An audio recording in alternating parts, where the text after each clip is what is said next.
हमारे YouTube channel Rajshri music CG को लाइक, share और सब्सक्राइब करना बिल्कुल ना भूलें।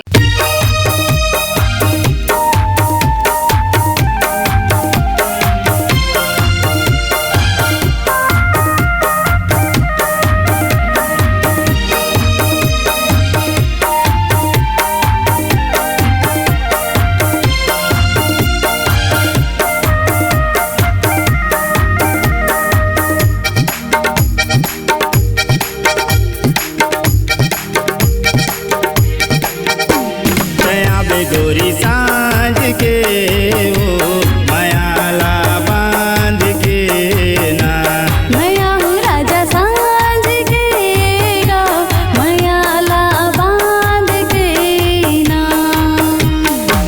नैना ले आज दोनों नैन लड़ाबो मैया के आज दोनों चरखी चलाबो नैना ले आज दोनों नैन लड़ाबो मैया के आज दोनों चरखी चलाबो मयाला बांध के ना तया बे गोरी सांझ के वो मयाला बांध के ना मैं हूँ राजा सांझ के गा मयाला बांध के ना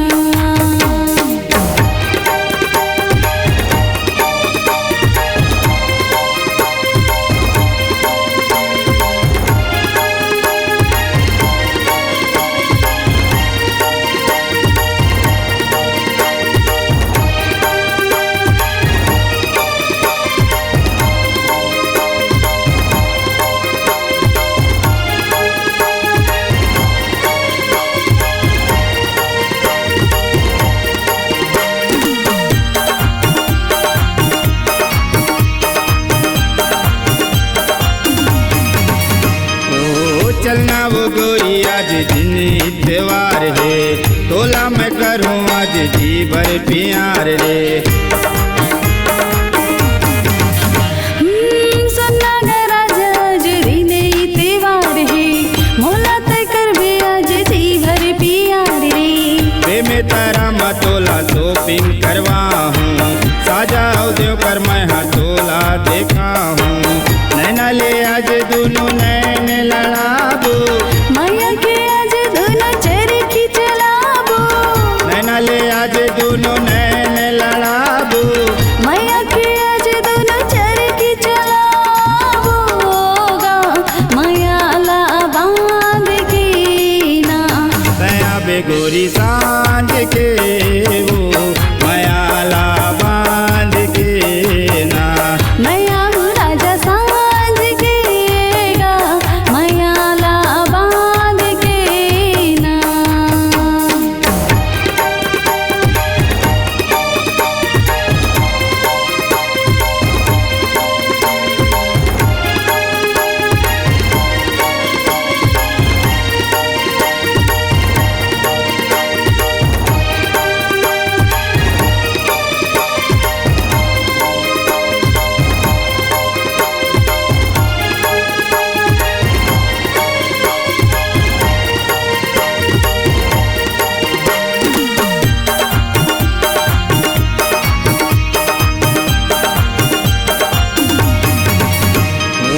मऊहा भाटा के तोला मेला देखा हूँ शिव बोला के तोला दर्शन करवा हूँ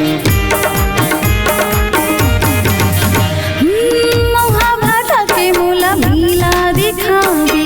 सुबोला के मोला दर्शन करावे नीला मगोरी तोला झूला झूला हूँ पेड़ा मिठाई तोला गुप चुप खवा हूँ नैना ले आज दोनों नैन लड़ाबो मैया के आज दोनों चरखी चलाबो नैना ले आज दोनों नैन लड़ाबो मैया के आज दोनों चरखी चलाबो गा मयाला बांध के ना तया बे गोरी सांझ के वो मयाला बांध के ना मैं हूँ राजा सांझ के गा मयाला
अपने दिल की आवाज सुनने वाले,